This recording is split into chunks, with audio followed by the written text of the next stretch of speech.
Hello, everybody, and welcome to a new episode of Film Seizure, which happens to be the final week in Coen Brothers Month. I am getting a crash course in Coen Brothers from my co-host. With me, as always, Jason Oliver. Hey, I'm here. I'm Chet. Okay. Nobody can see what you're talking about, but that's okay. And But also, they saw the movie, maybe. maybe not. I don't know. And also with us, the third member of our triumvirate, our awesome triangle of awesome, it's Chuck Moore. Chuck, how's it going? I'll form the head.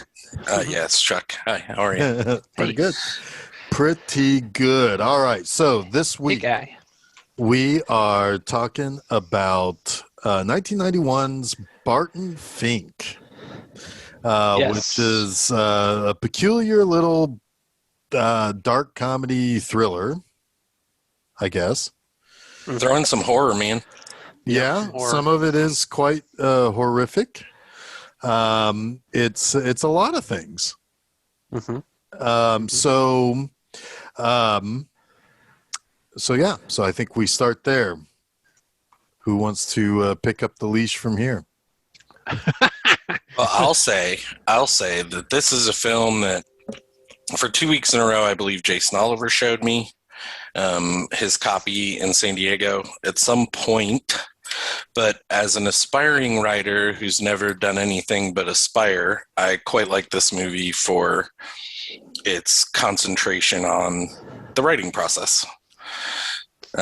Big concentration on the writing process, in my opinion. It could quite possibly be an entire deconstruction of the process. Yeah. So Jason Oliver, you're the one who apparently was that dick that one time because Chuck just will not forget about it. You gotta watch this movie. Barton Fink. Kept saying to me. It's rated R, Chuck. It's rated R. Watch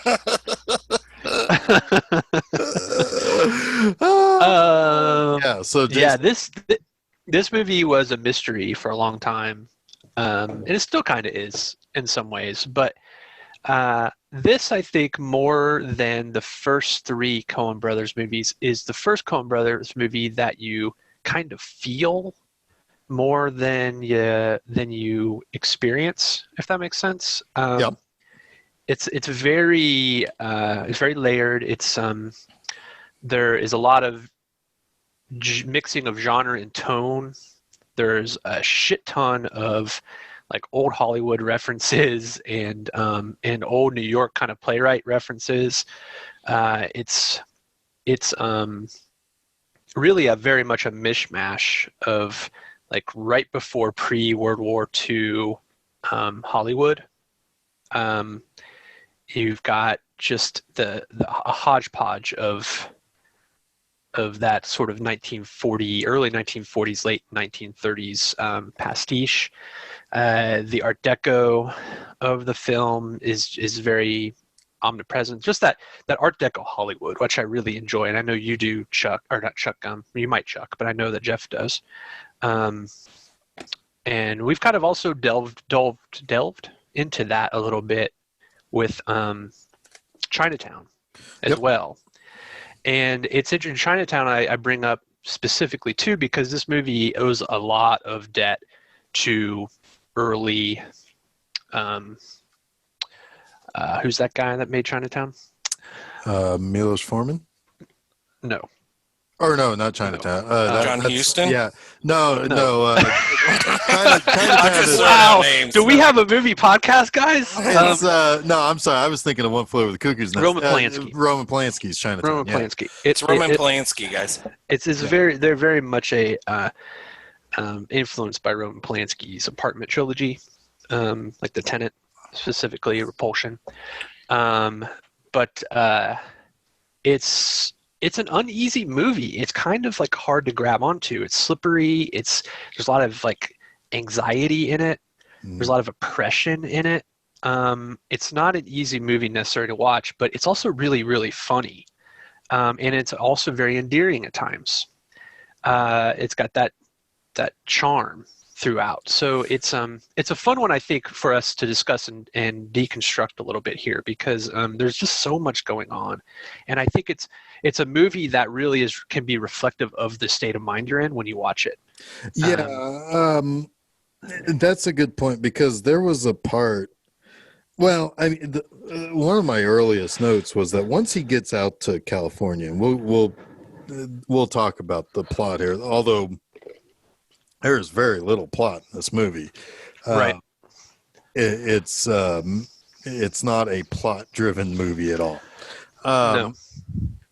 This, which is the exact opposite of last week, right? Which is very plot-driven, right? And so Barton Fink goes out to L.A. and almost immediately you feel like you're in a nightmare.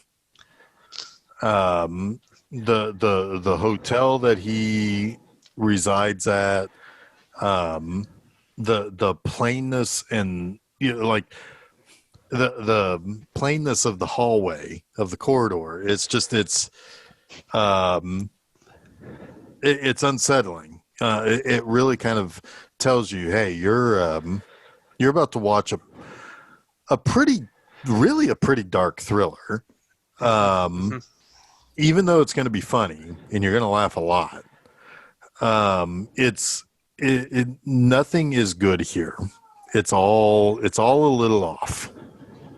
Yeah, it definitely sets that up. I mean, so before he goes to LA, we meet Barton. He's sitting standing side stage as his play is debuting in New York City, and it's a huge hit. It's such a hit they actually, like, the actors on stage call him out to come take a bow as the writer, right? And he goes to dinner afterwards, and his agent basically tells him there's this opportunity for him in Hollywood to write for the pictures, and it's a good payday and it'd be a good chance for him to branch out. So go out to LA. They're gonna set you up, all expenses paid, living expenses, and you're gonna be a staff writer if he agrees. And he seems a little uneasy about the idea, but he agrees.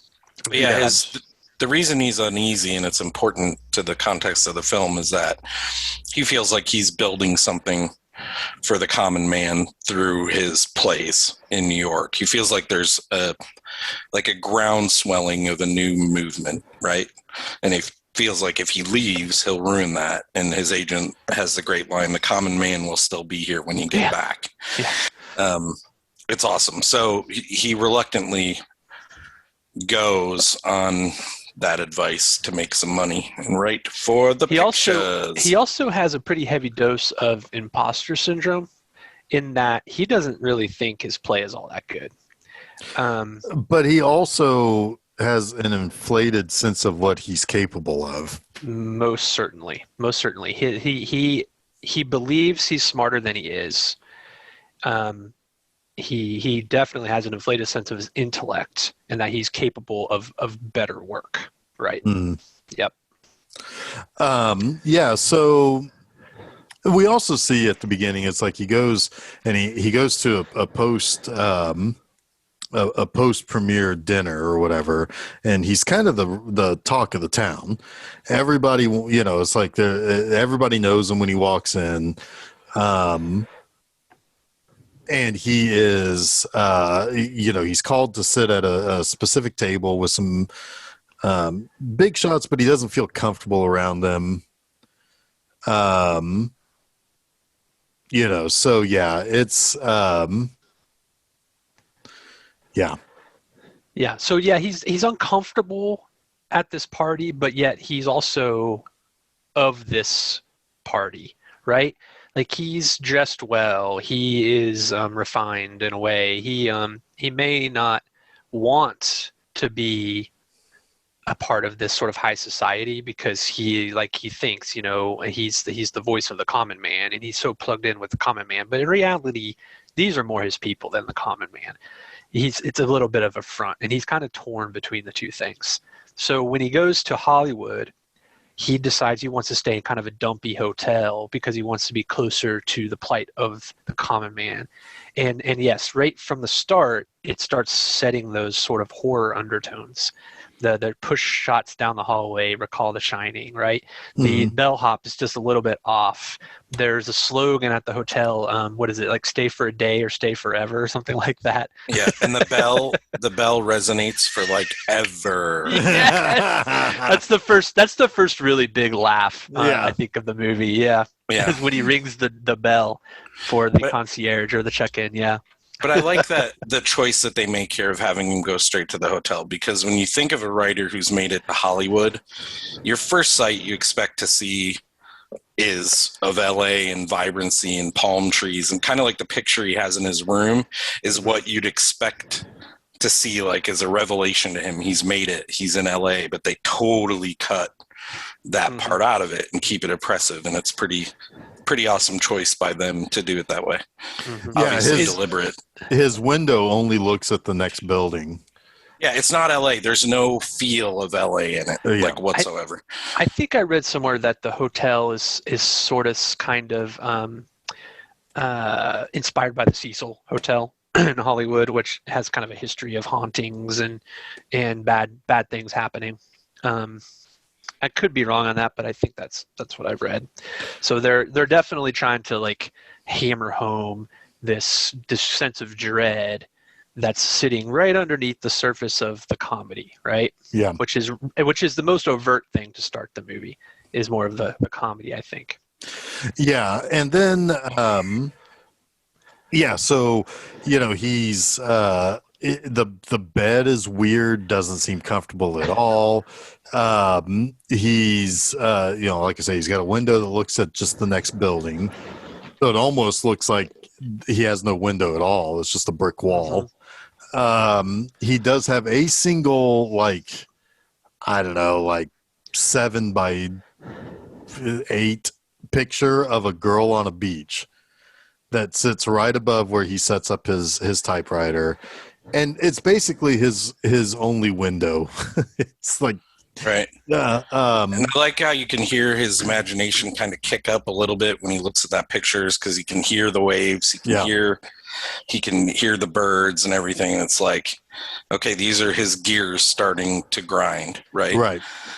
But it's fascinating too, because it's almost like a symbol of the oppression of the room, right? Because just that little contrast kind of signifies that he's really trapped, right? Yeah. And his only window to some reality is this cheap painting, right? Yep. Right. Well, and then on top of that, what he does end up writing is he does nothing different. He's still writing, like he's still stuck in New York someplace, tenement building in New York. Yeah, like the cry of the fishmongers. Yeah, that's a pretty pretentious thing, even if it's not even said in the movie. To see that in the script, it's like, oh, all right. But anyway, so he. So like he struggles to really get started. He's being hired to write what's called a wrestling picture. To which I wrote, "Are there such a thing as wrestling pictures?" 1,000%. Yes, there were. It was a whole genre. Yeah, this is a reality-based thing. It's almost like the boxing movies that came like 10 to 15 years later. Yeah, well, I mean, it is not. I guess it is. I will destroy you. Well, hey, no, By the way, yeah, go ahead. Did you notice that they used one of the Barton Fink clapperboards in that scene? No. Barton Fink. So they had the clapperboard where they say cut. Oh yeah. One of the ones that were in that shot was for the actual movie and not what was it? Dance with the Devil or something like that. I did not notice that. Yeah, sorry. But that's something else that we can talk about later too, because it may have been on purpose. I 100% believe it was. Yeah. So the okay, so the reason why I said I guess is that I know that like there were the Santo pictures or whatever in Mexico. It's like, yeah, it's like, and yes, there's No Holds Barred, and The Wrestler. They both won Oscars, I think. But anyway, No holds barred. I thought Over the Top won the Oscar. right. Even though that's arm wrestling. Well, I mean, but so okay, I guess much like Barton Fink, I'll have to go and watch some. Yeah, I don't really want to. I know that there was a ladies wrestling picture that was on Mystery Science Theater, so okay, I guess it is a whole thing. But anyway, so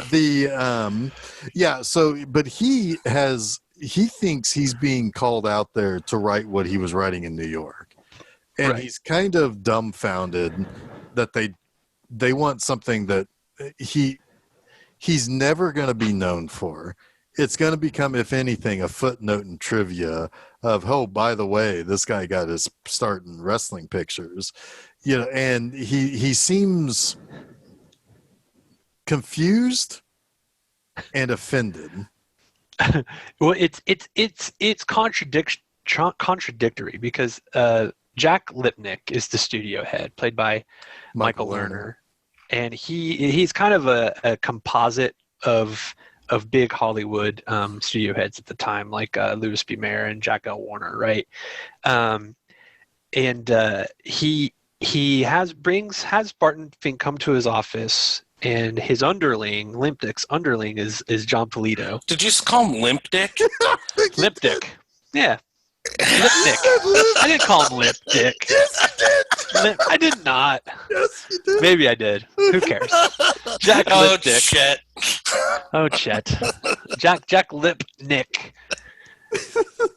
He gives them this whole sort of rundown about how the writer is revered at their studio, right? He's the writer is everything, and we want you to bring that Barton Fink feeling to the studio, and but he tells them, we don't make B pictures, but he also denigrates movies that are too artsy fartsy. Right. Yeah. He calls he calls them. What's he call? Highfalutin. No. Fruity. He calls them fruity. Yeah, calls them fruity. So he's sending like these mixed messages, right? And Barton's like, you can tell he's sort of wondering, like, why am I actually here? Like, and it's very much like what the Hollywood was doing at the time was like they were identifying these critically acclaimed playwrights in New York, and then they were essentially just buying their writing services to write for the studio. But really, they didn't want anything too artistic. They wanted something commercial. So they want their name. They want their name. They want their name. Exactly right. Like William Faulkner was he went through this whole thing at the time as well, which is the Mayhew character is based on. But anyway, yes, it's really pretty funny scene to watch John Turturro react to Lipnick.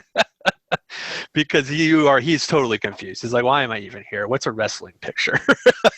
Right. And you have John Polito as well.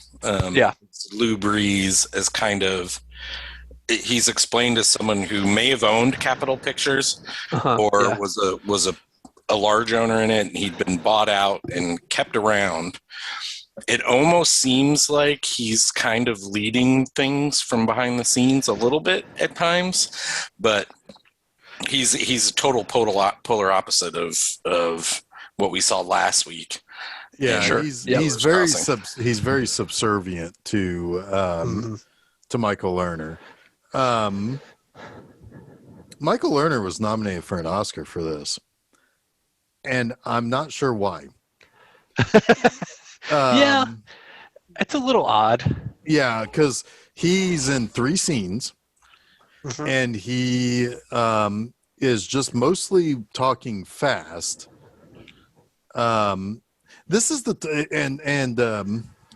it's one of those kind of Oscar nominations that you see sometime happen with the Primetime Emmys when a really big, important movie star ends up being in an episode of like Law and Order and is there for like 5 minutes of an episode.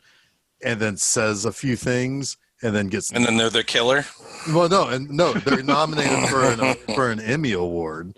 You know, and it's Yeah. like you only nominate it because it's fucking Tom Cruise. It's not, you know, yeah, you know, or Yeah, it yeah, definitely does feel a little like it was a political nomination. Because if you're going to nominate anyone in this movie, it should be either or both John Turturro and John Goodman. right. Yeah, so that's odd. Yeah, it's just it's very it's Even just a very more weird- odd is he lost to Jack Palance for his role in City Slickers. Yeah, but that's Oh. he Was he playing Curly or Curly's ghost at that point? Curly's Gold, Curly's gold. No, I get that. or Curly's brother. Yeah. I get why he won that because he is in almost all of that movie. He's more memorable than Billy Crystal is. He's more famous for his juicers, though. Let's be honest.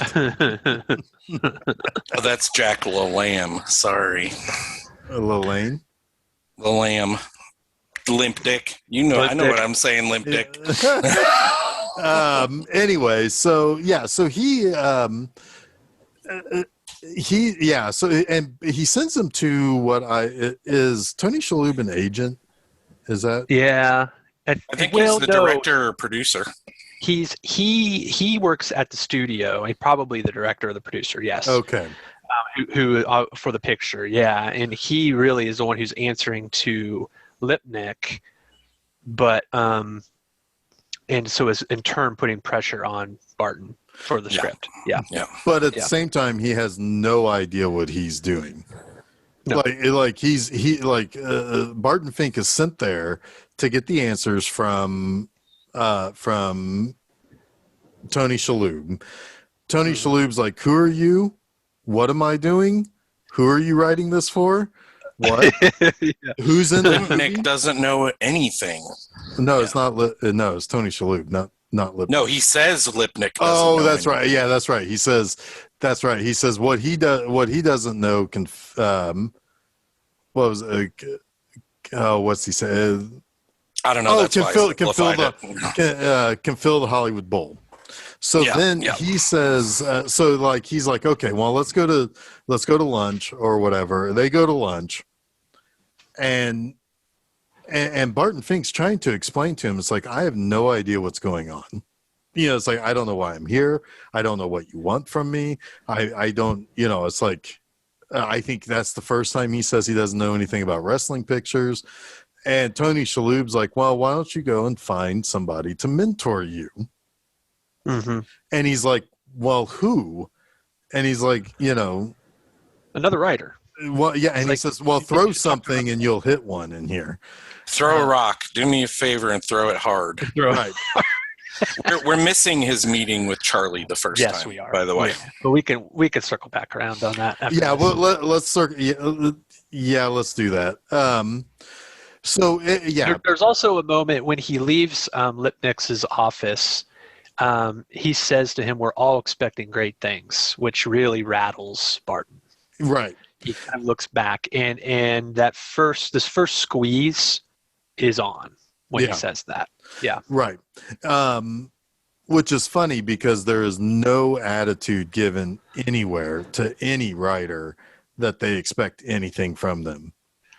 Like anything worth their name, basically. So he goes to the bathroom and he sees that there's a guy in there that's just tossing all the cookies.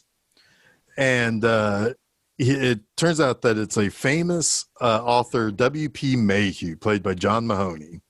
Mm-hmm. And Mahoney is pretty much a fish. He's a what's Drunk. another word for a drunk? What's another word? souse. He's a souse. Souse. Exactly. So he's a drunk, and he's basically what Barton Fink will be. Really, he was bought for being a great novelist. Mm-hmm. And now he has been completely and totally used up. Everything he had going for him is now gone, and he's basically a slave to the machine Hollywood. He's owned by the studio. Yep. Yeah. So much so that he lives in one of those studio bungalows. A bungalow, 15. Yeah. Right, which is it's a motel on a studio lot. So he eventually strikes up that friendship, but meanwhile, he wants friendship. he wants to discuss over lunch the movie he's trying to write, the wrestling picture he's going to write. And W.P. Mayhew says, yes, we will discuss wrestling scenarios and other things literary. Yeah. But first, he's got some drinking to do. So he asked Barton to come back to his bungalow later. Right. Come back this afternoon. But also going on at the hotel, one night, the night before, as a matter of fact, he was getting ready to start working, and he hears some commotion going on in the room next to his. So he calls down to Chet, who is Steve Buscemi, a very, very helpful fella. And he says, hey, there's some noise next door. And so it's really kind of a complaint, right? And then he hears the phone ring next door instantly as soon as he hangs up. And then he hears a guy answer and then kind of, slam the phone down and kind of stomp over next door and then beats on the door. And that's when we meet Charlie, who's John Goodman. But Charlie's not that bad of a guy. It's like, because Barton explains, it's like, hey, I was just, making sure you're okay. He was concerned, but trying to hide that he actually put in a complaint. Oh, yeah, he didn't expect a giant dude to come over and confront him about it. Right. And this is where the tone starts to shift, but then shift back. So before he calls and makes a complaint, it's the push down the hallway. All of the shoes are out in the hallway waiting to be picked up to be shined and then returned the next day. And you hear the laughter right in the hallway before you even get into Barton's room, and then he's annoyed by it. So it sets up this really uneasy feeling. And then it's even more uneasy when, you hear the footsteps come out of the room next door, knock on the door, and you're like, holy shit, what could happen here? This is going to be bad. I mean, if you were Barton, you would be like, fuck, this is going to be some sort of conflict or altercation, right? Yeah, I would also be like, fucking Chet just ratted me out. Yeah, totally.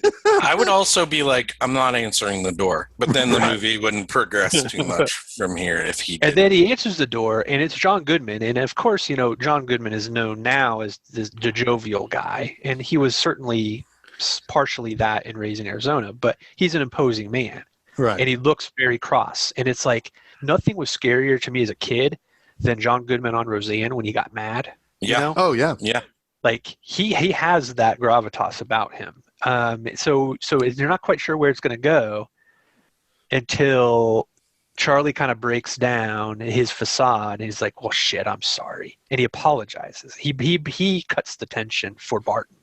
Yeah. Lets him off the hook, essentially. And then he comes in and he just wants to tell his story. And Barton just is so self-centered. Oh God! That he won't. He keeps saying, "Well, I bet you've got a lot of stories to tell." And see, that's why I'm here. Just completely and totally. It's just they both steamroll each other. Yeah. A lot. We could talk about the meaning of this later because I think this scene especially plays into how I think that what this movie is all about. Mm-hmm. But he does keep saying, "I could tell you some stories," and right here on Barton's bed is the common man willing to tell him stories that would essentially break his writer's block. Right. But instead of being accepting of those stories, he's like, I'm sure you could, but I want to talk more about my thoughts on the common man. It's kind of funny. And that represents a lot more to me in this movie than just this scene, but it's pretty awesome. And then he says, put it in your language. He patronizes Charlie. He's giving him the high hat, if you will, right? Yeah.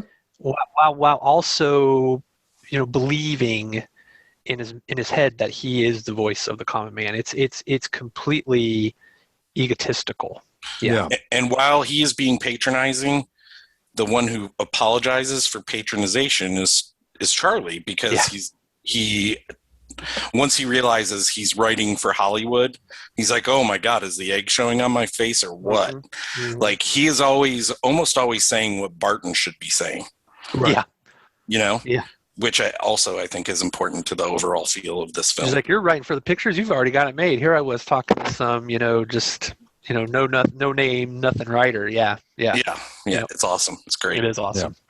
So now we've got Barton making a friend with, making a friend with Charlie, a friend that he doesn't really want.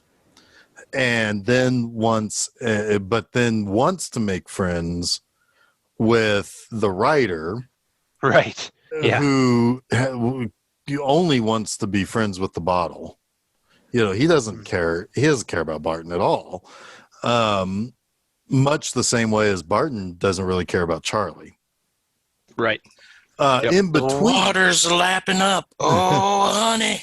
And again, it shows you that Barton has he has a higher sense of what his purpose is, right? Mm-hmm. He thinks that he wants to write about the common man, but he's going to get inspiration from someone who's also a famous writer, right? Hasn't been a common man for 50 years. Right. Yep. And in doing so, he essentially writes, his own demise. Not writes, well, in a way he does, but he becomes Mayhew, right? Because he chooses the wrong inspiration. Right. Yep. But then also there is Mayhew's secretary, Audrey Taylor, who's Judy Davis. Judy Davis. Now she is more than his secretary, because they are in love. And they are, but Barton takes a shine to Audrey, mm-hmm. and asks her out on a date, like immediately, point blank. To which then she says, like, no, I'm with the Souse. She's like, yeah, the three of us can go out. Right. And which is, that's a nice way of being let down in that, right? She has no problem with Barton, but it's going to be the three of us, not just the two of us or whatever. But he is really trying to play kind of this fragmented game with three different personalities. Really, he would like to have somebody that he just does think is a secretary, and is kind of floored later when he finds out that she's done most of Mayhew's writing since he became a Souse. But he just thinks she's a woman to be, who can be picked up, who's kind of probably under him in some way, in some status or in some way. But also he wants to have or be mentored and make friends with somebody he thinks is great. And then he's got Charlie, who is kind of the friend he doesn't really want. It's like he wants to be friends with the other two, not with the guy he is already friends with. So he does eventually go out, which appears to be a picnic in that one windy road in California or in there's Los Angeles. Go ahead. One scene before that, where Goodman teaches him to wrestle. Oh yeah. It's like I'm writing the wrestling pick, to which seems like Charlie's excited about that, because that would be apparently a movie for the common man. And he knows the actors. He knows he knows the most famous. I can't remember his name. guy who acts in wrestling pictures, but the guy that's going to act in this one is just fine. It's great.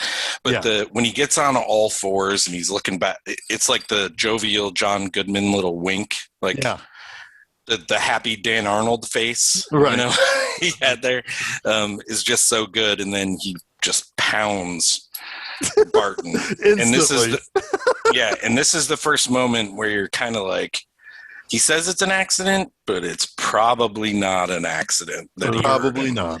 No. Yeah. But he's all apologetic again, of course. He's like, oh, look at me. I'm just a big oaf or whatever. He said, There's something that Barton says there that I like, though. He says, it's okay. It actually helped me a lot. And I kind of believe him. I do too. Because it's it shook him up a little bit, and it did probably give him a little bit of perspective on the physicality, what he's supposed to be writing about. Well, here's what I think. Go ahead, Chuck. Go ahead, Joe. I was just going to say, leading into the next scene, he tells Mayhew why Goodman hurting him is a good thing. Because he believes all good creative energy comes from pain. Right. Yeah. But also, notice his character changes after this. It splits off into another thing. He becomes much more assertive with Audrey. Yeah. He becomes better friends with Charlie, like to the point where he's like starting to invite him over. Don't want him to leave. Yeah. Right. And, hey, stick around. He doesn't care what he's saying, but it's better than having nothing, or it's better than me sitting down to write and fail, which could be. It's almost like it dislodged he's a happy something distraction. Well, it dislodged something in his brain, I think, too. It's starting to bring that wall down. At least in my opinion. But go ahead, Jeff.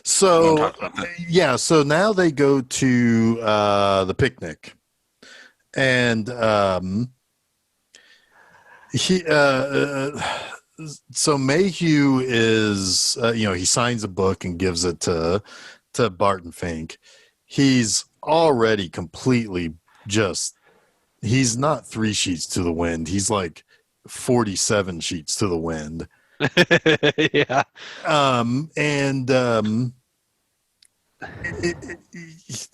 He ends up in a line of conversation that Audrey doesn't want him to go down. And I don't remember exactly what it is, but he gets mad at her.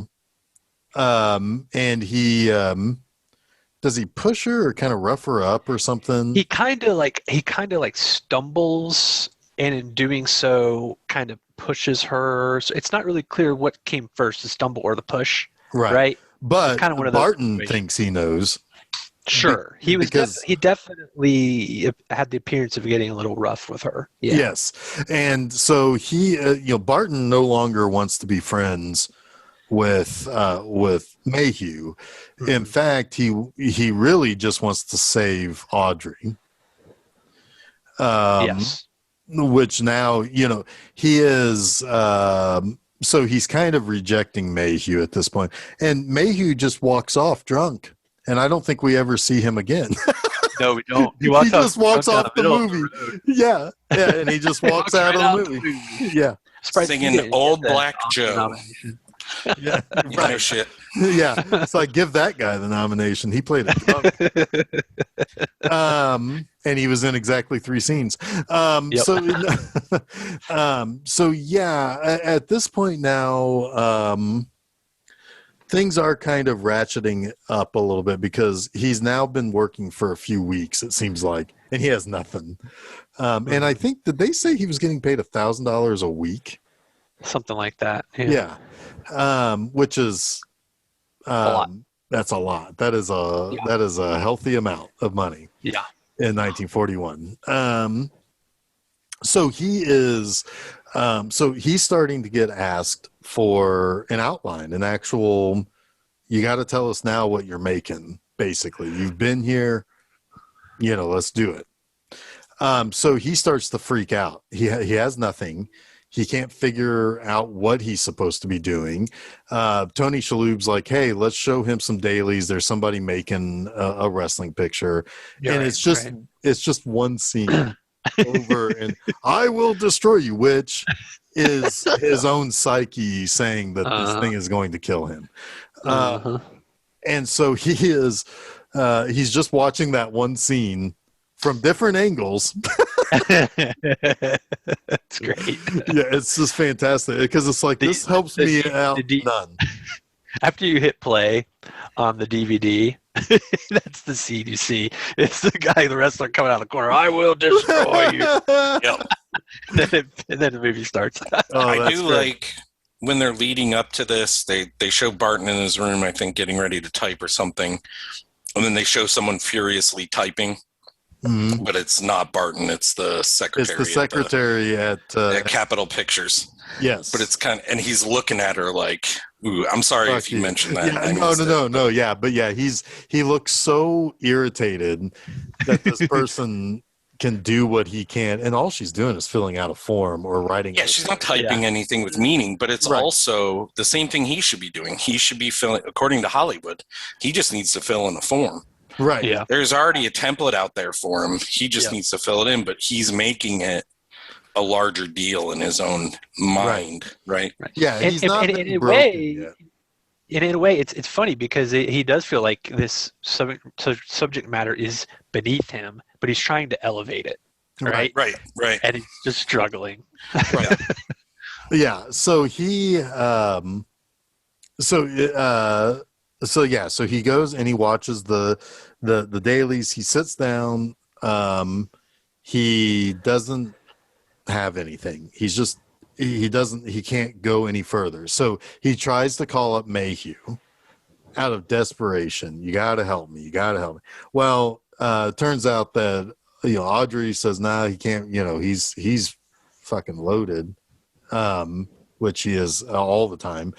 He's not going to be able to help. It's not a really good time. And then she explains that, she offers the help and basically says, hey, so this is what you got to do here, or this is what you have to visualize. Don't forget, they're not looking for details. And she reveals to him that she's basically been writing Mayhew's stories for him. To which then, Barton Fink is like, oh my gosh, well, you got, can you come over and help? And she's like, well, not right at the moment, but she eventually sneaks out and gets over there. Actually reveals that once she gets to the hotel. Right. Yeah. But she said no. Then he just kind of sat there still thinking on it. I think he even went to sleep or something. He takes a lot of naps too. Well, she finally agrees to come over. He sleeps. She comes and knocks on the door. She comes in and kind of divulges that she's helped Mayhew write the script. She's actually read some of his wrestling pictures, to which one of my favorite, John Turturro moments in this is he freaks out and he starts yelling stuff and he's like, I'll say he escaped and all this stuff. And then he just stops and looks at his watch and goes, we don't have a lot of time. And that's the end of it. It's very Coen Brothers. This is how we get out of this. Stop it right here. You're right. But her idea of helping him isn't really with the story. She has sex with him. Yeah. And it's really cool because there had been a moment earlier where John Goodman had mentioned that he can hear everything. He's heard the people having sex in the room next to his, to which Turturro's like, that doesn't make any sense. But when they do the sexual intercourse thing, they do it through the toilet in Goodman's apartment, which kind of it's you know what I mean? I'm trying to think of the rocket going into space or the train going into the tunnel or whatever. This is a pipe of a toilet showing sex, but also alluding to the fact that Goodman can hear what's going on in that room right now. Yeah. It's the through the pipe of the toilet. That's what the kids are going to start calling the sex now. Yeah. In the toilet. There's also another cool revelation here because Barton had kept getting what he calls mosquito bites, and people are telling him there's no mosquitoes in LA. Right. But should I go to him waking up in the morning, or were you going to say something before that? No, Jeff? Go for it. So he wakes up in the morning. He looks at Audrey sleeping next to him. He sees a mosquito on his back and kind of has a little bit of a grin, I was right. And then he smacks her, and there's a lot of blood for just the mosquito, right? And you're like, oh, that looks weird. And then the blood starts rushing out from under her. And she has been murdered. Murdered in the bed right next to him. Yeah. So he. We should also mention that occasionally, whenever he tries to type, the wallpaper. The wallpaper. Unpeels. Yeah, and it's because it's hot. noted that it's really hot in this place. Yeah. And you know. It must be melting melting basically the glue, which is causing the paper. But when he sticks it back up, he gets the goopy gooey stuff all over him too. And gross. Yeah, to which I was like, ew, sick. Ew. Well, that's him. He wanted this common man experience, but he's still above it. Oh yeah, he does nothing but complain about it or want to fix it. Yeah, right. Yeah. Yeah, and Chet gives him tax to hope this helps. I love it. But once he fixes one place, it happens someplace else, and yeah, it's a mess. It's a mess. It's he's getting what he was seeking, but it wasn't what he wanted. So then. He calls Charlie. It's like, oh my God, we got to do something about this. There's a dead body or whatever. And he goes to barf in the toilet. And Goodman takes the body out, knocking the head against the like a cabinet or something. That's your Coen levity comedy right there. And then he's like, all right, I'm going to go get rid of it. And I'm going to get rid of the sheets and all of that, everything. Everything's going to be fine. I'll take care of it. And Charlie basically goes off to his meeting to kind of give the spiel. Well, Barton passes out, and Charlie comes back, and Barton asks, "Where's Audrey?" And I love his response here. She's dead, Barton. What her name was. It's beautiful. It's beautiful. Right. But yeah, he's supposed to be at a meeting with Lipnick or Limpdick, whatever you want to call him, to tell him the actual outline of the movie. Yeah. And all this time I was agonizing over him being there. Weirdly, even though someone's dead, I'm like, he's going to miss the meeting. He's going to miss his damn meeting. But somehow he ends up there on time, right? Right. So he's able to kind of bullshit his way through this meeting. And I think it's at this time he's given another warning that, it can't be fruity and it can't be over, don't be too smart with it or whatever. We did, each time we see Lipnick, he's dressed in a different kind of weird way. Like at one point he looks like a mob boss. At another point he looks like your typical stereotypical movie guy. Later it gets real crazy. That's actually based on a real story too. Yeah. I forget which studio head it was, but yes, when he's dressed in the outfit. Barton does BS it, but Lou chimes in and is like, nope, you're going to write this story, and if this is what Lipnick wants, you're going to give it to him, and blah, blah, blah, blah, blah. And almost exactly the way that Miller's Crossing deals with this, with Dane getting killed. Instead of killing Barton, Lipnick's like, okay, Lou, fuck you. You're fired. Get out of here. You don't talk to a writer like that. This is an obvious Coen Brothers joke about how writers get treated in Hollywood. Yep. It's not what you think it is, and it's definitely not people kissing your feet. No. Right? Oh, yeah. No. The writer is... they're one of the most invisible people in movies. Just because it's like, they write something, even if it's great, then all of a sudden it's the director's movie or whatever. Yeah. or somebody's rewriting it, or somebody else is handling a part of it, or there's notes, or what. Yeah, writers definitely don't get their feet kissed by Capital. By the way, this is explored really well in Mank. By the way, Yeah, it is. Mank and Barton Fink would make one hell of a double feature. Actually, I haven't watched Mank yet. I need to watch that. But one thing I wanted to mention is just a note. Sure. Capitol Films is the same studio, because Coens love to do this, that Hail Caesar is centered around. Yeah, yeah, totally. It's the Coen Brothers extended universe. Yep, they definitely have one. They do. All right, so yeah, he kind of BS's his way through this. He comes back to the hotel, and this is when I think he is met by a couple of detectives. Oh yeah. And they are basically asking him not about what he initially thinks, which is Audrey. They are asking him about Charlie. And that he says, well, he says that, or he told me he does insurance or something like that. And he says something like, well, if he does that, then this guy is Buck Rogers or whatever.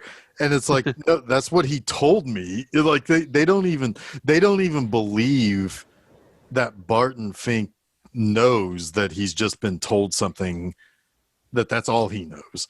This whole scene, it's like the detectives talking to one another, and Barton is just there to hear it. They're almost not even addressing him. They're having conversations with themselves. There's a really weird one. I wanted to look it up and I forgot in the middle of it that they're just talking about weird shit. I'm like, this has nothing to do with what's going on here. It's great. Right. So, they basically, they basically treat him like a know-nothing idiot. And John Turturro may not know everything, but he knows what he knows, or he knows what he's been told, and they're just, it's like, oh, you're covering for him, or you believe him. What are you talking, and it's like, he would have no reason to believe anything to the contrary of what he's been told. Also, at this point, Charlie has left, and he's left all of his important possessions with Barton in a parcel. Yeah. Package. What's in the box? Right. And that's a pretty ominous box, right? Especially after you learn about Madman Munt. Right. So now, and Barton has also given Charlie the address of where his parents live in New York City. Yeah, in case he wants go see him. A nice home cooked meal while he's in the city. So Barton is pretty fucking conflicted right now, right? Because he's like, we just got rid of this body of this woman who was killed. Who killed her? Well, oh shit, maybe John Goodman killed her, but am I going to be complicit in that murder, right? And let alone she was in the room with him. Yeah, right, exactly. He is essentially now complicit. But then he's kind of finding out information about Charlie that he's worried. Right. But he can't give them all this information because of Audrey's dead body. Yeah. Right. So, but what does he get from all this? Go ahead, Jeff. No, go ahead. You go ahead. I was going to say, what does he get from all this? All of this pain of losing Audrey and murder and bad shit happening. He gets his ability to write back. Yep. And he pounds out the script in one sitting. Yep. And then he goes out to celebrate by going to a USO dance and dancing with a gal. Fucking hilarious. Man. Yeah. and then starting a fight between the Army and the Navy. Yeah. So good. Yeah, and this also speaks to Barton's like complete insulation and self-absorption, because no idea at this point that Pearl Harbor has happened, right? Like these guys are all about to ship out, and all they want is to cut in and have a dance with the lady before they ship off to war. And Barton, in his grand ego, points at his brain, doesn't he, and says, "This is my uniform." Right. Yep. What a dick, right? Yeah, right. He's gotten his mojo back, man. But I challenge you guys to say, this isn't much of a challenge, but is John Turturro's dancing in this scene better or worse than his dance in Oh Brother when he's behind? It's not as good as that. That's my favorite Yeah, dancing ever. I agree. I agree, but Oh, brother. I was like, this is not the first. I always forget that USO scene because while it's important to the movie, it's so out of place yeah. that I just forget it in the narrative. So every time it happens, I'm like, oh, Totoro's dancing. I fucking love this. Right. I love it. Yeah. But, yeah. No, yeah, I agree. Oh Brother, I think is better. Oh, man. But I think this is a better movie. Does that count for anything? Interesting. Sure. I would agree. So, I'm just going to say this is the best of the 4 movies we did. Maybe not the one I would revisit the most because I think Raising Arizona is just watchable as all get out. That would be 5 though, because you're including Oh Brother too, right? So you think it's the best of... Yeah. I like it more than No Brother, even though I like Oh Brother. You just said that, right? I thought you just said that. You did. I did. No, but I mean, but again, Oh Brother is probably more watchable at a drop of a hat. Totally. Oh yeah. Yeah, That and Big Lebowski. Hi hat. Yeah, it was. Both of those movies are infinitely watchable. So yes. Barton Fink definitely is kind of a mindset movie. Yes, and I think Jason alluded to this earlier that this movie can change depending on your own mood. Yes, like how you feel about it. I think that's true with a lot of movies, but this one seems to stick out in that category. Like sometimes, And I think part of that has to do with the fact that it's intentionally shifts its tone and intentionally keeps you off balance. Right. So it's sort of like a Rorschach test in some ways. Yeah. That's deep, dude. Yeah. I see a pretty butterfly, or I see a mosquito. I see a Barton Fink. So Barton, he's got this box. He doesn't know what to do with it. He's got these cops who are now asking questions. He's got a dead girl. He's been beaten up by the Navy. And he's got a neighbor who is a murderer, and his hero has gone missing. And he doesn't have him, or he does have a script, but he doesn't. He's got all these other things going on. But the day before, he didn't have a script. So he, it ends up that the police come back and are asking him some more questions, but they read his script and he's pissed about that. It's like, you don't dare touch that script. It's, it's not yet ready for other people's eyes. It's just funny that they're so relaxed and half of Barton's bed is just blood. Yeah. Like they have no worry about Barton, right? Yeah. Zero. Like he could be complicit. Like they feign that.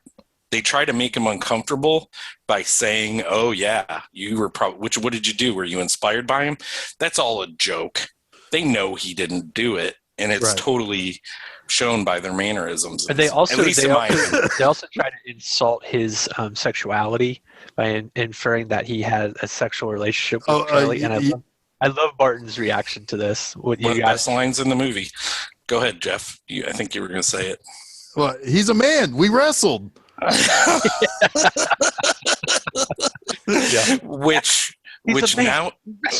Which nowadays would mean I had sex with a man. Right.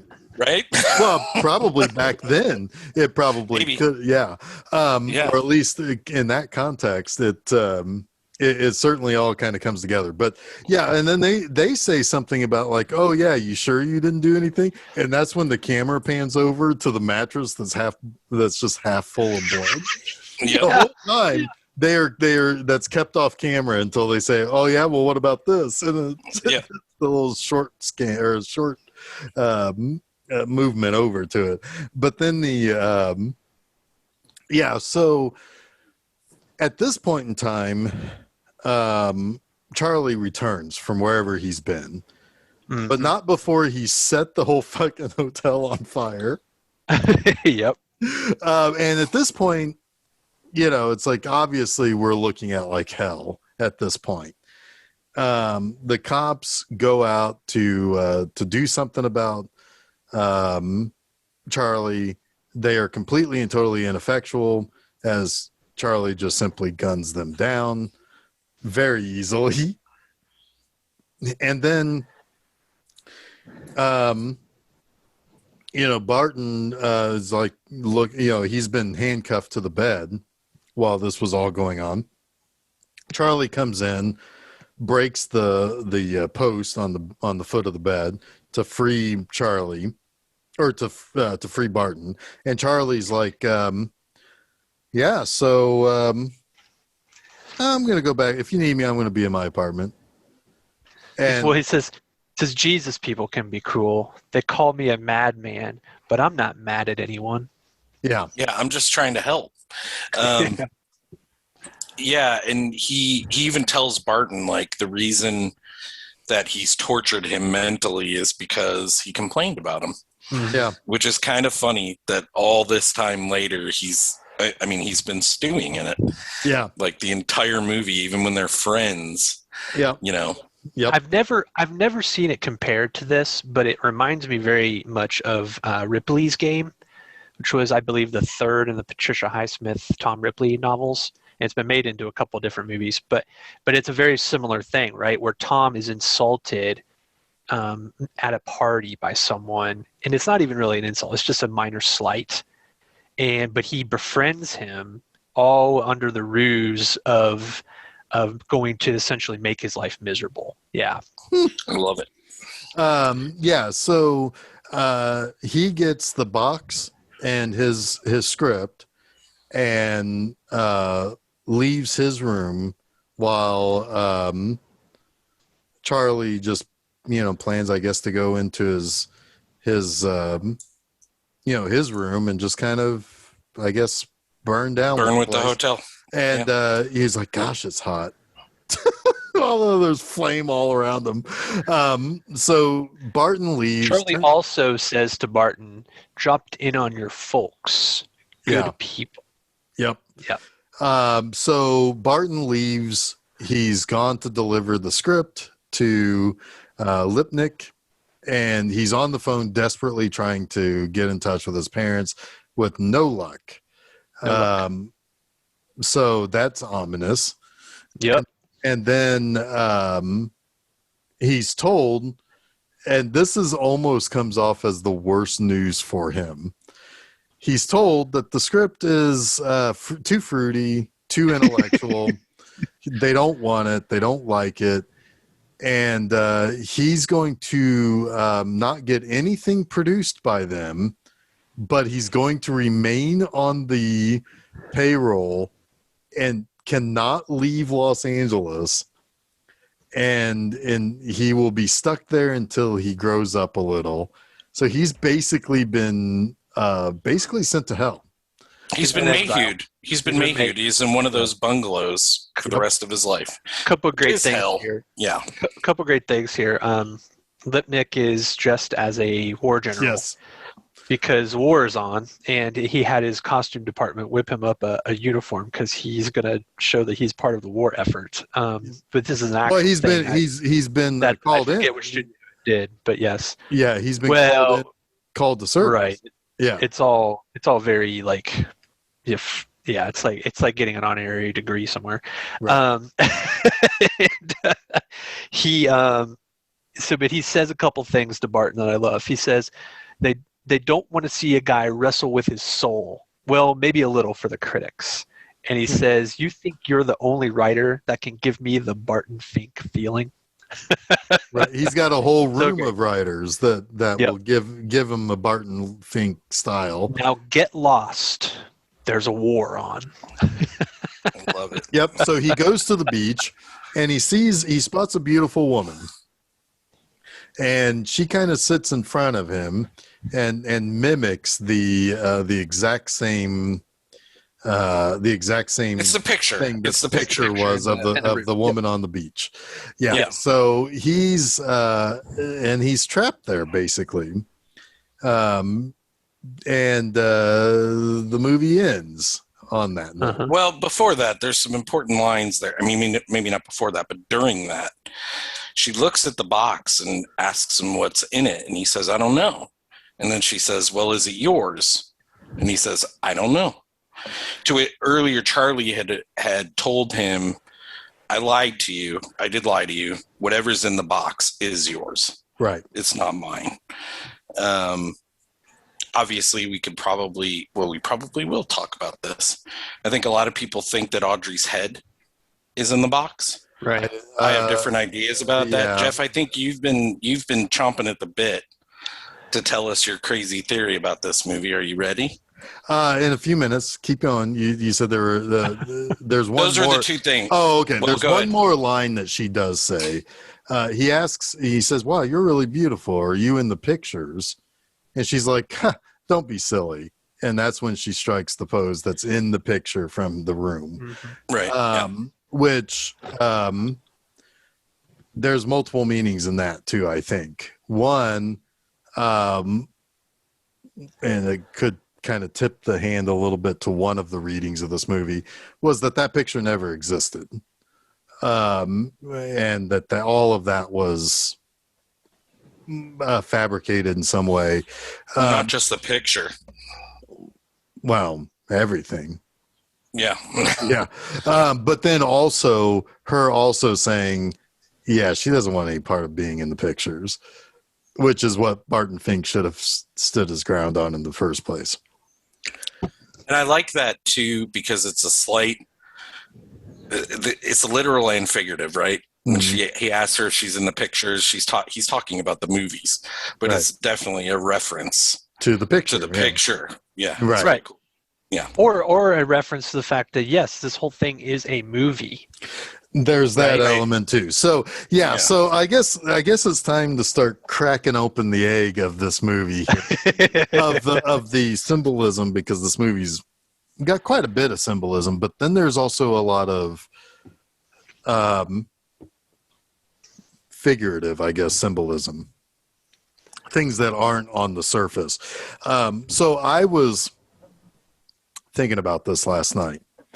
And so, like some of the questions was, okay, like what's in the box? And at first I thought, oh, it could be Audrey's head, could be, it could be John Mahoney's head, because he went missing too. And it was pretty much assumed at that point that, that Charlie had struck again with Mayhew. But then but the moment that John Goodman said, well, it's yours, then, you can crack that open however you want. You can say it might be his head, might be his ideas, it may be his script, it may be his heart, who knows. It is something that's going to mean something to Barton that is probably metaphysical in some way. I think it's his stories. I think it's his creative energy. That is my read on it. And that very well could be too, because that has now been wrapped up and put away. It's no longer of use now that he is trapped as essentially an employee with no purpose at the studio. So the other thing I thought about was like, okay, well, let's narrow this into talking about Barton Fink specifically. Is he insane? Is he dead? Is he a character in a script, or is he a character in a novel? Is he just like almost like he doesn't even exist? I think that's one of the things that a lot of people can take a look at, because and I do kind of want to know what your thoughts are on that, because there are various moments, or each individual scene I think kind of changes what Barton Fink is in the first place. Well, I can go if you want. Go for it. This might sound a little bit out in the water or a little bit loony, but I think Barton Fink is very much real. I think the beginning of this film is very much real. I think the point when he goes to LA, either he may be there, but nothing that happens there actually happens outside of maybe him talking to executives. I think John Goodman represents all the stories he can't pull out of his head.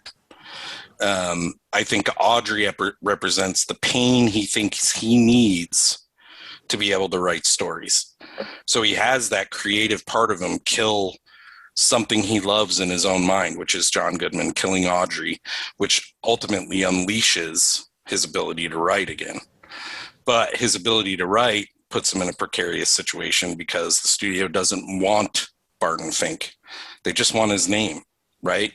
Yep. And that's where he becomes kind of a ghost, if that makes sense. Yep, that absolutely does. Yeah, I thought about that a lot. And, it's weird because it's a movie about a playwright who writes a movie, but it's also sort of a play itself, the movie, about writer's block. It is so like falling inside of itself constantly. It's crazy. Well, yeah, because like if you get to a certain point where you have a lot of great ideas and you try to listen to the story that the great idea is telling you, if it's not really there, or if it's not really what you want to do at that moment, you become like Barton Fink, and it's like, yeah, I bet you sure can tell me about that story. And he doesn't turn trust away himself. from it. Right, exactly. Right. He doesn't trust himself anymore. He doesn't trust the way he got the old stories because he's been presented with a new problem.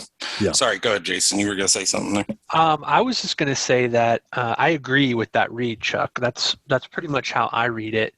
I think that there's also the element of reality with the Coen's own writer's block and them trying to excise that. They claim that they didn't have writer's block, but that they were stuck a little bit and they wanted to kind of wash themselves clean of Miller's Crossing for a while before they returned to it. And then that's when they wrote Barton Fink. They moved, interestingly, from LA to New York, where they wrote Barton Fink, which you would think would be the opposite, right? But it's that, again, it was like that distancing and that perspective. So I think in a lot of ways, that Barton is just this like exorcism of a lot of their combined psyche, right? And it's very much this meta narrative of their own struggles to create their own struggles and conflicts in Hollywood, right? I think there's some definitely some sort of hidden jabs at some people in the business, right? I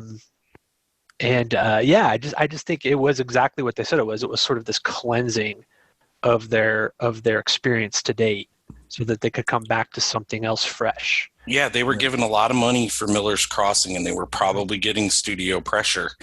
And I'd be really interested to know where they were stuck in Miller's Crossing, because of the similarities I've seen between the Dane getting killed and Audrey getting killed in this movie. In some ways, it's like, I wonder if that helped them get past that hurdle, but it was probably something completely different. That's probably who killed Rugg.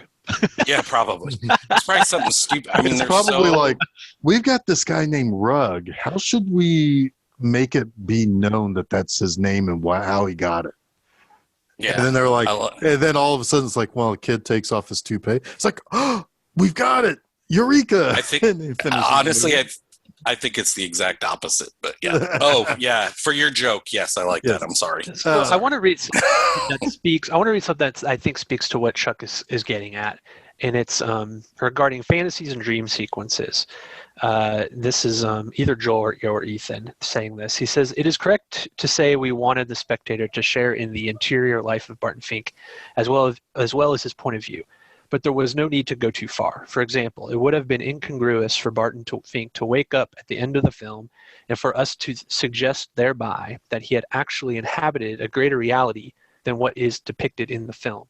Now, this is where I think it's really interesting. The last thing they say is, in any case, it is always artificial to talk about reality in regard to a fictional character, right? So that is where I really do feel like it is... it's meant to be sort of ambiguous, right? They're happy to let it be ambiguous. And the more you try to deconstruct the motivations of something fictional, that it's almost like the joke is on you to a degree, and that it's also commenting on itself. Right. Yeah.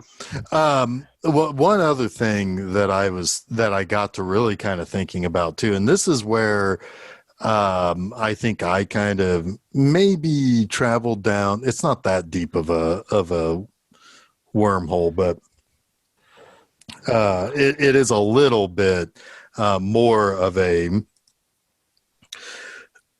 thinking about it from like kind of stepping outside of the movie, because yeah, it's like Chuck, I agree with you as well that I think Barton probably a lot of this is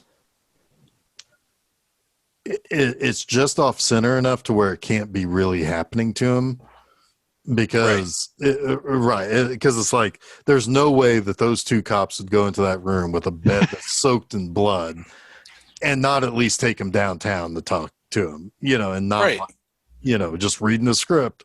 But but when I stepped outside of it, I thought about it, and it's like, if you think about it, like in forward direction, right? You come into a movie, it starts, it ends, and it's relatively straightforward. It's a comedy, albeit dark, where there's got definite thriller and horror undertones in it too. But it's essentially just a movie about a guy who can't write what he is hired to write. And he has all these strange things that have distracted him from doing that. It's relatively straightforward. But if you start thinking about the movie from the end to the beginning and going backwards, it opens up it's almost like playing a record backwards and you hear like hidden messages or something. I started thinking about it. It's like, you start thinking about how things are, like hellish to him and what he considers to possibly be a heaven to him.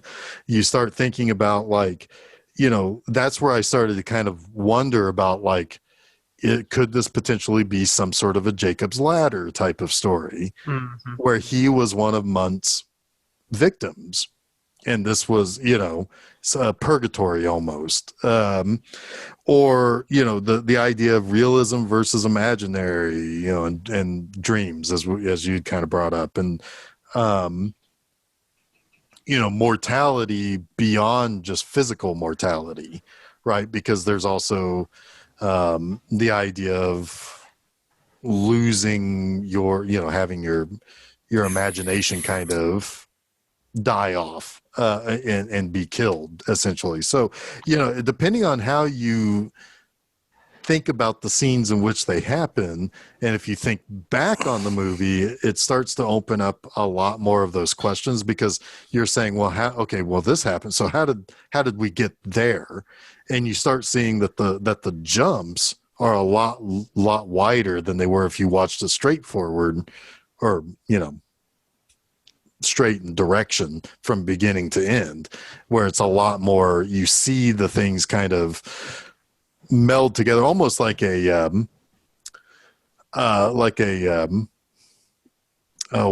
were those what are those things called, the picture that was within the picture if you unfocused? Oh, the magic eye. Magic eye. That's what I kept wanting to say, mystery eye, and it's like that's not right. But yeah, it's like if you watch it forward to back, it's more like that, right? Where it's unfocused enough to the point where the gaps in between the logic and the happenings aren't so far apart. But if you think about it backwards, you start seeing there's a lot bigger gaps. Like how you got to this place that you're thinking about. And if you try to trace back, all of a sudden you've got a huge hole in the middle, which then opens up all of that conversation about what's real, what's not. I also think that, so I have two things to say. There's the scene with the Bible passage, right? Right. And I'm curious to know you guys' take on this because it's from Book of Daniel, chapter 2. And the king Nebuchadnezzar answered and said to the Chaldeans, I recall not my dream. If you will not make known unto me my dream and its interpretation, you shall be cut in pieces, and your tents shall be made a dunghill. That's the passage, and Nebuchadnezzar was also the name of the book that he signed and gave to Barton. What's your guys' take on that? This comes, I believe, right before Charlie comes back, and obviously after Audrey has been killed. I'm still thinking on my take, but also in that scene, they scroll over to the other side of the book, and the scripture is actually the first line of his play or of his movie. Yep. I don't know. I think that fishmongers. I think that kind of lends to the idea of hell, or at least that hotel, or being imprisoned and not being able to get your ideas out is a hellish landscape. And he's having trouble again retrieving his, it says dream in the book, so maybe it's literal, but I'm thinking that means the things that I can tell you, I need you to tell them back to me now, which is the thing he kept stopping John Goodman from doing. It's almost like the opposite of that. It's like, you should have let John Goodman tell you, or excuse me, Charlie, tell you your stories. Yeah. But you wouldn't let him. Yeah, I think that's a good take, because it definitely signifies some sort of he's not having a break with reality. He's always been broken from reality, because the reality he lives is not the reality he thinks he knows, right? Right. And that's always been the case. And maybe, through this hellish experience in Hollywood, that is manifesting itself violently in some way in his brain. Yeah. And I think he also wants it.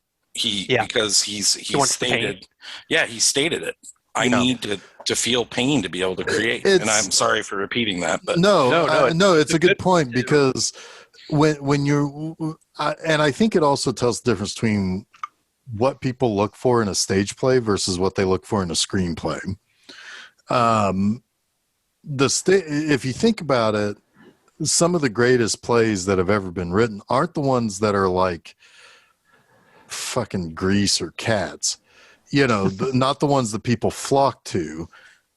Again, that's what a screenplay will do. A screenplay is meant to be a little bit more wide in its. So screenplay is like a musical, but a stage play. But a stage play, like, is most of the best play, and like people like Neil Simon, they can have less imaginary or beautiful people tell the story, and people are captive by it, right? Like when you go to a movie, you're not going to get a movie starring a bunch of ugly people, even if the situation they're in is ugly.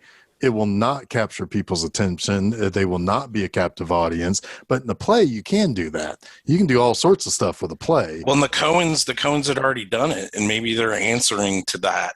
Like you had mentioned from Blood Simple. Yeah. They didn't have not that Frances McDormand isn't a lovely lady. No.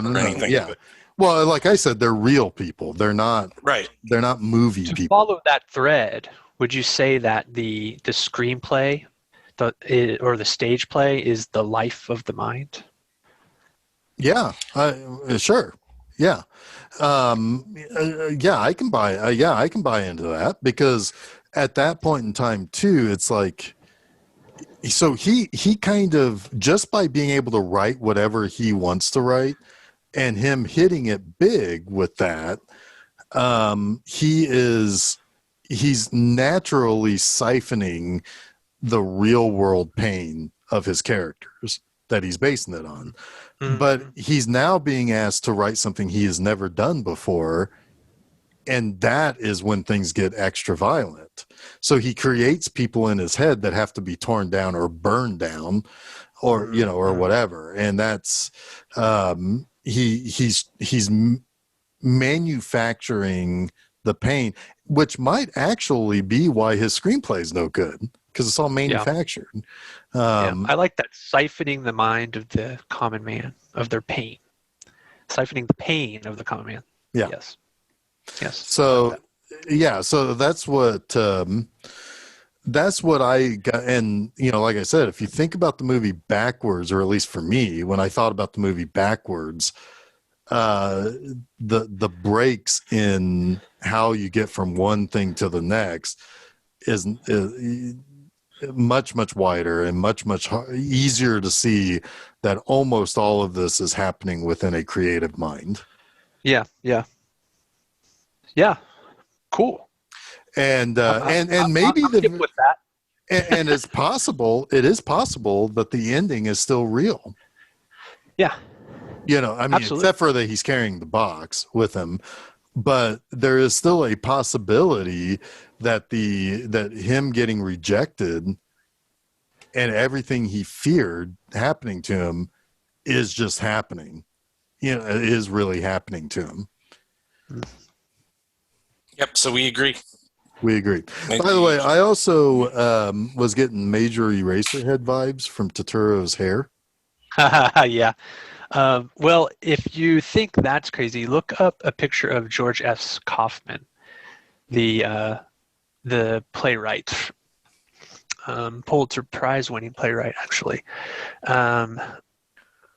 He also won the Tony Award for Best Director in 1951 for the musical Guys and Dolls. But he was more of a visual. Holy shit! Yeah, right. Holy shit! But yes, it has been commented. The Eraserhead connection has been commented, and supposedly there's some reference that the Coens have made as that potentially being a visual reference as well. But yeah, Barton's character is more of a amalgam of Clifford Odets and George S. Kaufman. Certainly visually, George S. Kaufman. I mean, my God. Oh yeah. Do yourself a favor at home, listening, and Google his name. You'll be amazed by the resemblance. Yep. Yeah. Yeah. This is, I think, the best of these four, in my opinion. There's a lot more to think about, and I do look forward to maybe watching this again and seeing if I see it any differently or any more. Like, I mean, there could be more that's in there. Mm-hmm.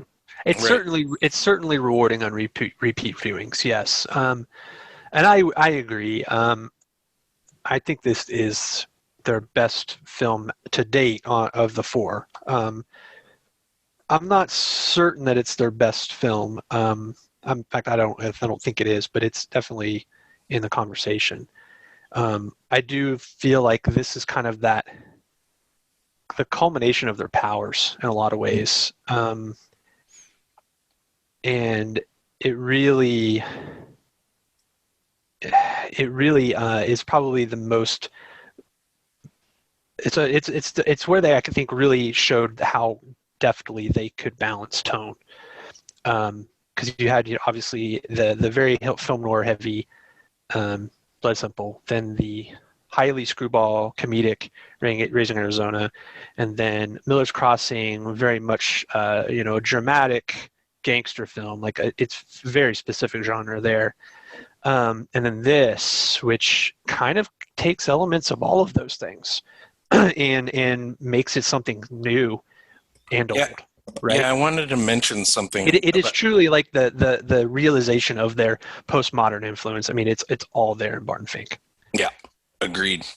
And I do think that there are mirrors between this movie and Raising Arizona, as weird as that sounds, but all of the creation, that high, like they're expanding on that idea of Leroy, or whatever his name is, Leonard Smalls, the big bad biker that is basically created in High's head, but is manifested real world. That happens a lot in this movie. Like they expanded on that idea a lot, in my opinion, anyway. Mm-hmm. Yeah. But I love it. I have a hard time ranking Coen Brothers films. I don't know if this is probably their best of the first four, but I don't know if it's my favorite. Mm-hmm. Yeah. No, like I said, I mean, this is not a movie that, I mean, like, I could see myself 2 or 3 times a year potentially being able to watch Raising Arizona. And if it was like, hey, every 4 months you have to watch Raising Arizona, or you will have an arm fall off or something, I'd be like, yeah, no problem. Sweet. after maybe a year or two of watching Barton Fink every 4 months, I might say, let's take the arm this time. Yeah, I mean, but Raising I Arizona do think it's better. I mean, it's a better made movie. Raising Arizona can be like a social movie. Yeah, Barton absolutely. Fink would be very hard to be a social movie. I can't think of anybody else other than the three of us and possibly our buddy Shannon to really say, hey, everybody, let's watch Barton Fink. And everyone shuts up and watches the movie. Right. Whereas a lot of people I would introduce movies to would probably be talking a lot during it, or Right. But yeah, good stuff. That was good. I think we did good. We do good. Next week when we cover Hudsucker Proxy. No, I'm kidding. We're not covering Hudsucker Proxy next. Let's just talk about the hula hoop scene just next week at some point. Well, when we watch not Barton Fink, Christ, when we watch Hudsucker Proxy, eventually, probably next year, I implore you both to also watch the Preston Sturges film Christmas in July, because it is absolutely that movie. And it's kind of amazing. So that's when the Coen Brothers truly make their Sturges film. And then they'll do it again to some degree with "Oh Brother, Where Art Thou," which we've already talked about. But if there's a Preston Sturges movie in the Coen Brothers filmography, it's most certainly Hudsucker Proxy. Nice. And that is their next film, huh? It is their next film. Yep. Yeah. I might continue this journey just for the hell of it, and then go back to these when we talk about them again, because I'm quite enjoying watching Coen Brothers film and then counterbalancing it with something crazy. Indeed. Yeah. All right. Well, we've done it, guys. This is Coen Month. Good job. Yeah. Good job, everybody. So next week at filmseizure.com, we kick off June with a month of we're just kind of we're kind of going back and crossing some T's, dotting some I's, and taking care of some suggestions that people have had over the months. And we're going to start with I think the best way to do this, maybe the most random suggestion that came to us out of the blue. Somebody who had said that, hey, there's this movie that's that we can watch on. It's you can rent it on YouTube. I think it's even on Amazon. It's on Amazon Prime, yeah. Yeah. So and I've been telling everybody to watch it because it played for maybe less than 3 weeks in the theater or something, but it's considered a very, very well-liked movie. It's called The Beast of War. It's about a tank division, a Soviet tank division getting basically stranded, I think, in Afghanistan during that war.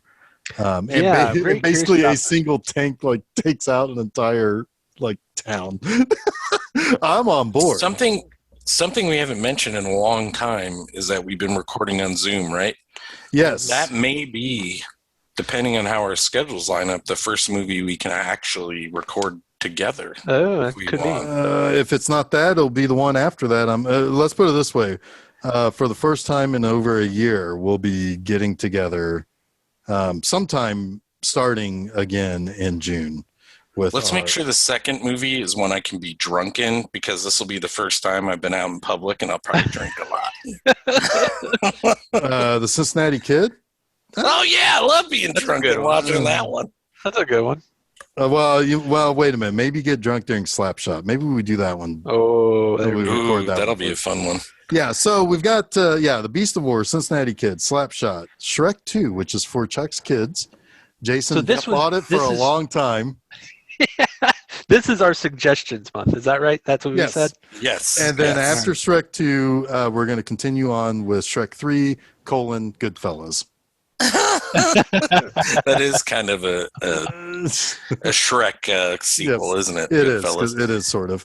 I'm hoping. So Jason won't sign his name to that one. Sorry. Which one? Shrek 2. But Whatever. Hopefully, it's fine. Hopefully you'll come out of it liking it. I remember liking it. I saw it in the theater and I liked it. But it's got Puss in Boots in it. Come on. Yeah.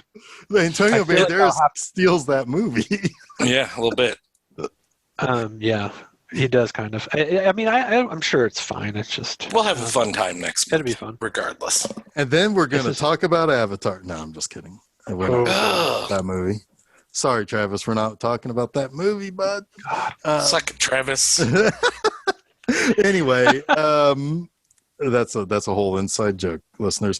Yeah, so that starts next week, but there is some business to attend to. Also on filmseizure.com on Mondays, you can listen to me talk about monsters on Monster Mondays. This week upcoming is Rebirth of Mothra 2, a fun little kids movie with Mothra involved. I think I've seen that. Yeah, those Rebirth of Mothra movies are fun. Then, so you can find all of that stuff on filmseizure.com or places like SoundCloud, Apple Podcasts, Google Podcasts, Stitcher, TuneIn, Spotify, YouTube, Audible. Do those things. Then, if you like what we do, buy us a coffee by going over to ko.fi or ko-fi.com/filmseizure-coffee. Well, that's how you pronounce it. Shut up. You do it better than next time. Anyway. No, I know. Yep. So I'm staying out of this one. Meanwhile, you can go over to my website, bmovieanima.com. This week, got a classic B movie. Chuck, this is one I urge you to borrow my my official DVD of. Ooh. We'll make that swap. Yeah, I got movies for you. Oh, awesome. Yeah, so check this movie out. It's called Blood Debts. It is an insane, like, Death Wish sort of ripoff. It's amazing. So that is over at bmovieanima.com. Both Film Seizure and B Movie Anima are on YouTube, so you can go over there and subscribe to both of those channels. So hey, things are we're packing up things for Coen Brothers Month. That was a good time. 3 of these movies I saw for the first time. I saw for the first time this month, so I was very pleased with that. Nice. Thank you for indulging us. Yes, indeed. And well, you guys are going to indulge me in a couple of months when we go on another trekcation. So yes, and in one of those weeks, I'm going to get real angry. So it's fine. I'm going to need the primers for First Contact. I don't remember the exact episode names. Best of Both Worlds 1 and 2, I know for sure, but I think there's some. Yeah, I'll get you. I'll get you that. Because I know you're doing. I know you're doing the full.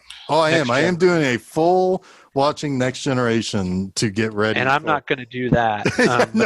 But I would like some proper recontext for First Contact. At the very least for the Borg, and Chuck, that will help you too. Thank you. Man, I'm giving away all of the teasers, all of the Easter eggs for the future. So anyway, next month we are going to take some listener requests and start with The Beast of War. So sweet. Until then, I am Jeff Arbuckle. I am Chuck Moore. I am Jason Oliver, and you have been listening to Film Seizure. He was trying to think of a joke. I was deciding whether I wanted to say Chet or not.